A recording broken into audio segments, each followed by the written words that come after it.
How's it going, guys? Dan here. Today we're looking at the new FPS that has emerged after 11 years. Let's get stuck in. So I'm joined by Vikarth. Vikarth, tell us a little bit about 6 Days in Fallujah. Yeah, it's an interesting game. So it was a game that was developed years ago, actually.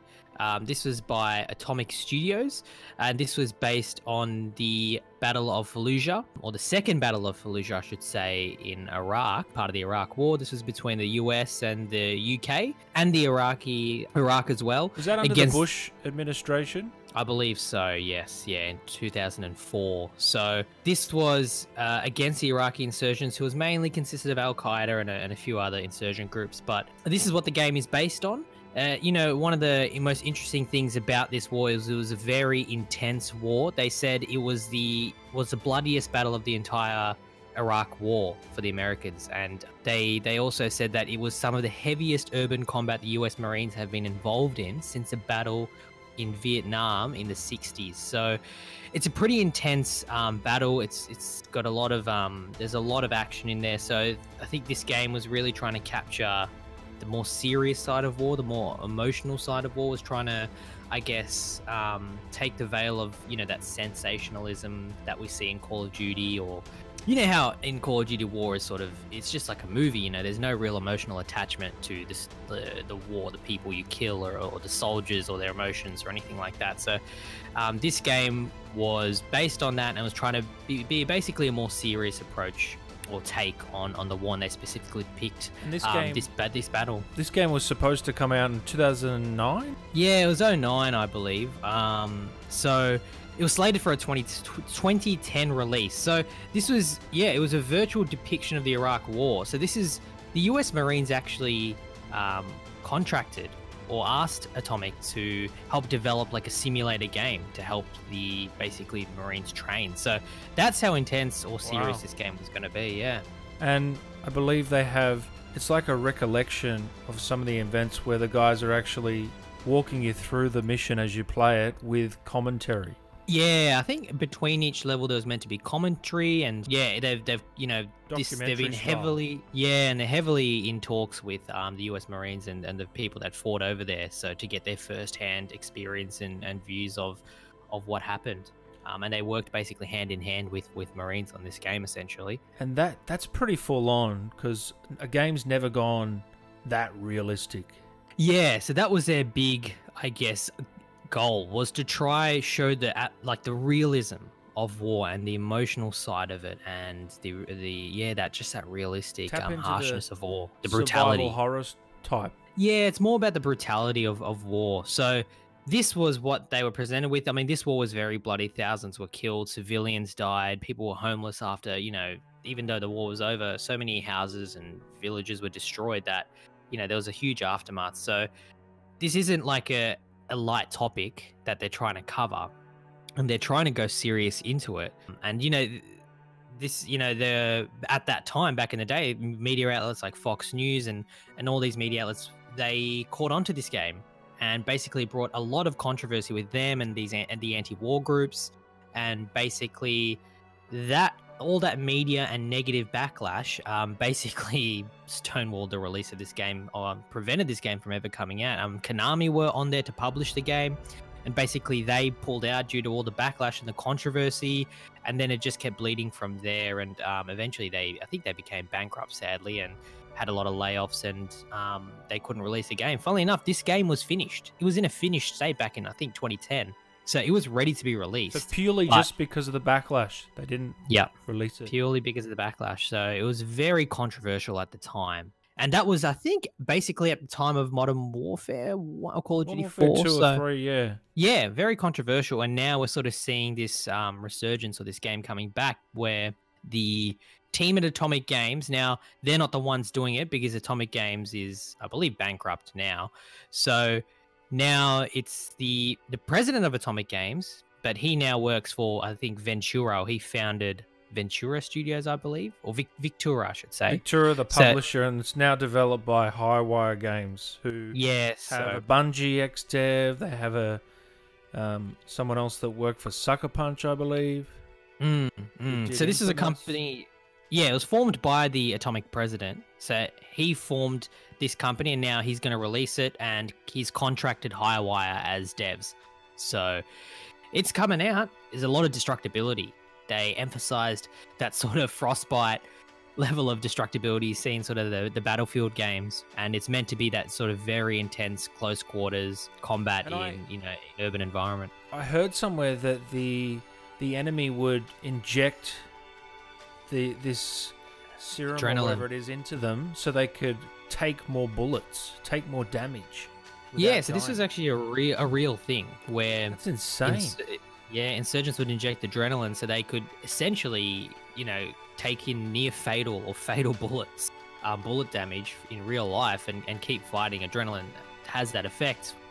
So I don't know if these sort of, these things are going to be addressed in the game, but they've said back in the day when they were making this game, it was a very, very serious take to really, it's almost a military simulator. The US Marine Corps, they approached this company to develop it as a simulator. So you can see how realistically they're trying to make this game, and you can see the sort of tone they're going for. Do you think it's too full on for it? Like, is this a good time to release it, you think? People are matured now? Yeah, I think people are matured now. I think back in those days, and not back in the day, I guess it's 10 years ago, but a lot of mainstream media had less of an understanding of video games. There was a Stigma view that video games, stigma about violent video games and Mortal Kombat, ESRB, starting from there, going all the way to Grand Theft Auto, these sort of games.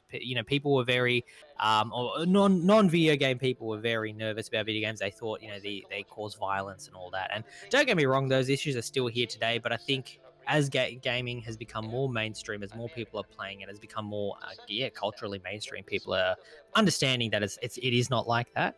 I guess the other thing is, yes, it is, trying to make gameplay in a way or provide entertainment over something that was very serious. People died and lost their lives on both sides, and it was a very horrific war. But at the same time, in my opinion, you're looking at a game like Call of Duty, which I love Call of Duty, don't get me wrong, I've played every one, I love the campaign. And that's great. It's like an action movie. You got the gameplay. It's fun, but there's no emotion connected to it. The gameplay, is obviously not very realistic. It's obviously highly over-actioned, and they might have sort of realistic set pieces or things like this or little missions and stuff. But overall, it's a very unrealistic, deliberately, because it's for entertainment, right? So there's one side where it's saying you don't want to, sensationalize or draw entertainment off something that happened very seriously. But in my opinion, you're, providing a level of realism and understanding to people or video gamers on what war, is really like. It will never be able to depict what war is really like, but at least provide a stronger insight than what think about the other shooters we have, Call of Duty and Battlefield. So yeah, I think it could be used as more of an educational sort of tool, or people can learn to actually understand or have some sort of understanding or respect for war and military, even though this game is just a game. It's not going to give you any insight really compared to what real war is, but at least more of an understanding than Call of Duty. People aren't jumping out of planes and no scoping and then landing back in planes like they do in Battlefield, or in COD they're not throwing knifing people around and things like that. So and this might seem really quite silly to us, but there are a lot of kids obviously who play these games and things like that. So look, I think it's going to be an interesting game. It might raise a lot of issues, a lot of things for discussion, and actually provide some deep insight. Marines and the US Marine Corps are heavily involved in this game, and they're telling their side of the story too through these cutscenes. So at least they have an opportunity to talk and speak out about their experience, and they have a platform to really, just express themselves and tell others what they went through. So that's in a way that's a good thing, isn't it? Definitely, and it's targeting a release date of late 2021, so this year. They're planning it for current and next generation consoles from Sony and Microsoft, as well as Windows PC. Consoles, pretty much besides Switch and PC. I did see the trailer. They have overhauled the engine and the graphics, it seems, which they have to. Yeah. But what are you expecting from gameplay? We're not going to expect a Call of Duty style game here, are we? I hope that they still emphasize that destructibility that they've initially emphasized back when this game was initially made. So that will be really good. I guess it will be more emotional, more serious, in depth, more tactical in a way. I feel So like that will it'd be harder be to kill enemies in this than Call of Duty. Like every probably. enemy Uh, kill will we could- count, or Yeah, it might even be easier because in real life, bullets, there's only a few bullets to actually, be incapacitated or die in war. So maybe it's easier. But I think if it's for next gen consoles or even the current hardware we have, whatever, it'll be good to have that destructibility because 10 years ago the technology we have now and the performance we have now is much higher, so we can have more assets, more realistically emphasize destructibility, all that sort of stuff. So I think this game will be released in a lot better in my opinion compared to if it was released back then. they have addressed some issues. Will they recreate the death of a real Marine? And they said they will not recreate the death of a specific service member during gameplay without the family's permission. So wow, they're actually really going in on this, aren't they? Yeah. So Because it is these controversial, stories, but- there will be some of their friends that have been killed. Yeah, it's interesting because the Marines themselves, they're happy, or the people, I guess the Marines they've consulted who were in the second Battle of Fallujah, they were happy to, I guess, have this game being made, and it's more of like the media, the people who weren't in the war who are almost having a problem with it, and the Marines themselves are happy with it. But at the same time, there were family members of fallen soldiers in these wars and things who were against it too. So it's not quite black and white, but I think it's a good time for this game to come out, especially in this day and age, in this climate we have in this media. So it'll be very interesting to see what happens, if there is any controversy, and how this game is received, and even gameplay wise, to take advantage of destructibility on like current gen consoles would be pretty sick. Will you always play as an American? No. Multiple countries had forces in the city, apparently. The single-player campaign includes some high-intensity stealth missions, in which you play as an unarmed Iraqi civilian. That's full on. Yeah, that is full on. So, yeah, the main team, or I guess the fighting, I think it was a coalition. They were mainly the US, the UK, and Iraq's national army as well. So they fought against the Iraqi insurgents like Al Qaeda. So, yeah, I mean, civilians, a lot of civilians, I believe around 800 civilians, if I'm not mistaken, were killed in this one battle or in this one conflict. Wow. Yeah, so obviously they have a perspective of it. This town, or Fallujah, or city I should say, has, I think it's about 250,000 people. So they were all evacuated during this war, but obviously you couldn't exactly get everyone out. But yeah, it is crazy how they are including the civilian perspective as well. It would be very, very interesting to see. And, it's interesting because we've had controversy like this before. Obviously, Call of Duty Modern Warfare 2, no Russian. That was a big one. That's probably the most controversial mission I can think of. Yeah, even Call of Duty Modern Warfare, the new one, that had quite controversial missions. Playing as Farah as a kid, stabbing right. someone. Yeah, and the torture scenes, or the scene where you're in the house killing civilians, or the most recent Modern Warfare was probably the most realistic and closer to what this is doing. But still nowhere near what they're trying to achieve here. Yeah, you can tell that this is like a level above, and the close consultancy with actual soldiers, and they're making it essentially hand in hand with these guys is incredible. So, and you know what? Look, if you think about it like this, when people make war documentaries, do they not make it hand in hand with the people who fought in the war? They do interviews, they have monologues, or I guess videos or speeches from them. It's made with the soldiers that fought in the war. That's what a documentary is. So this is just a documentary, but instead of it being on the movie platform, it's a video game. So in that way, is there much difference between what a video game would be doing and what a movie would be doing? So yeah, and apparently a portion of the proceeds from the game will be donated to organizations, the Marine organizations, soldiers, civilians, etc. Yeah, so that's always good as well that they're doing that. Yeah, it's always good. It's going to be controversial, of course, but you think the media will pick it up again? Media is slightly different to video games compared to what they were, because you know, people always fear what they don't understand or don't know. So back then, the media weren't really in tune or in the climate of games, but now gaming is everywhere. I feel like if So- the media were to pick up on this now and try to get it cancelled, It won't, yeah. the Redditors and the gamers would revolt against it, and it would only help the game. That's Yeah, the now generation that- we're in now.